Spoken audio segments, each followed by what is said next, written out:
visit. Yan. Last year na birthday ng anak ko, wala din ako sa puder ng anak ko. Ayun, Diyos ko, wala na naman. Alam mo, sa totoo lang, ano yan? Galing niya. Galing mang sipa.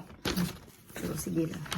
Pag ako din mang trip sa inyo, ay one ko na lang kung hindi kayo maglakad ng nagaduroy-duroy mga daw ayam.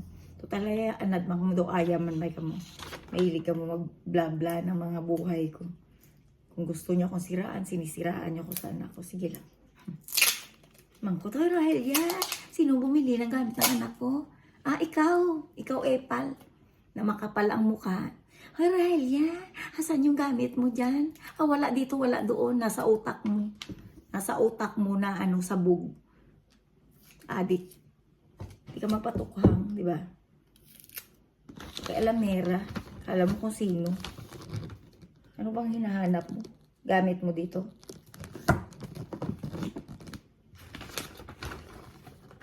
Mga anong tao dito? Yung maintindihan ko. Yan yung sinasabi ko doon dati guys na mukhang angel pero ganito guys oh.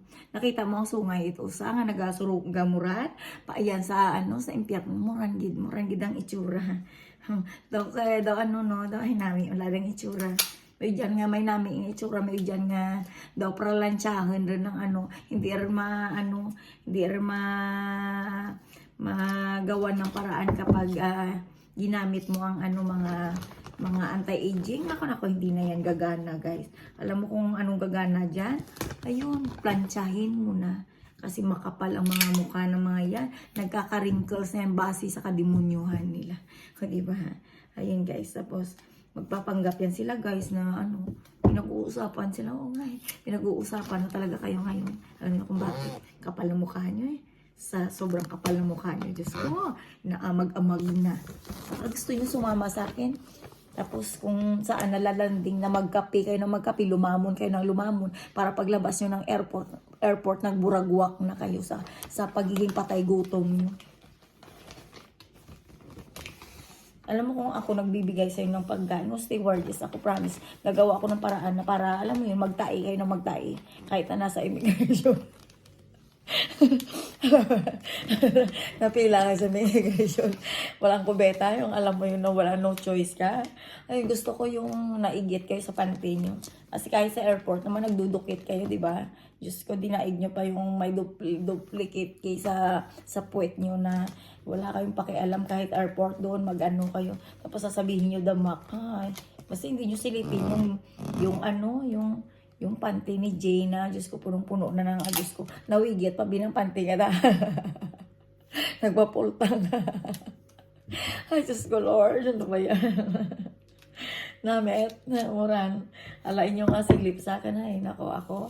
For life ang aking paningin. Ay, grabe ang aking telescope astig. Overload. Bahala ka ma-high blood yan. Pakialam ko ba sa inyo? Ay, do. Damak-damak, damak-damak ha. Garilibat, garilidang mata sa mong gamit. Ay, nako. Wahiya eh. Daw, malibang tamatala, damak-damak. Mag-uli ako dyan, guy. Pagkakan ka nag-uli ni. Ha? Nakikita mo ko? Ano ka ba? Multo to? Multo. Oh. Hawakan niyo ako. Hindi, malambot. Oh. Diba ang lambot? Multo yan. Gagi, magpatingin ka na baka may sakit ka, pumunta ka dun sa ano, sa Iloilo kung saan magpa-injection kayo ng puwet nyo. yung puwet nyo maigit. Ay, nako. Ay, nakita nyo ako magkwenta, promise. Ang ganda. Ang ganda ng kwentahan. Ano ka ba? Kapag ako nagkwentahan, guys, as in, abot kamay abot kamay ang business nyo, promise. Astig.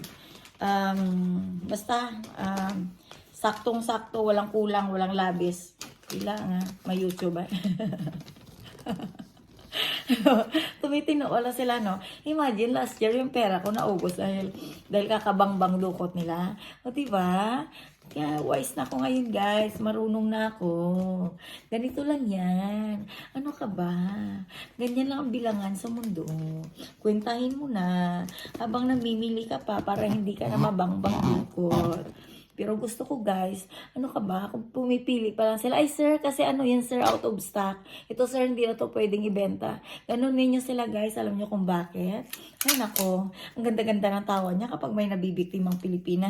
Tapos sasabihin niya, tanga-tanga kasi yan sa country namin, walang alam yan, hindi yan marunong mag-English. Pero guys, kapag nag-search kayo ng mga pinaka-bobo, may mga bobong may mga bobong engot na hindi marunong mag-English. Tamang eng-ong.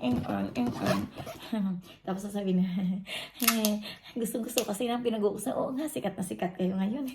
Ay, congrats nga pala, sumikat ang kalibutan nyo sa base sa kademonyuhan yung mga hinayop. Ayun, hindi miyasyo. Ay nga, bisnuglel, biglel. Doon namin pagtuslokit ng Quiapo. Kung si Itik nagapang tuslokit alinga, daw namin magtuslokit Quiapo, diyan nga gakatel ng buli masin sa airport. Ayun lang guys, bye.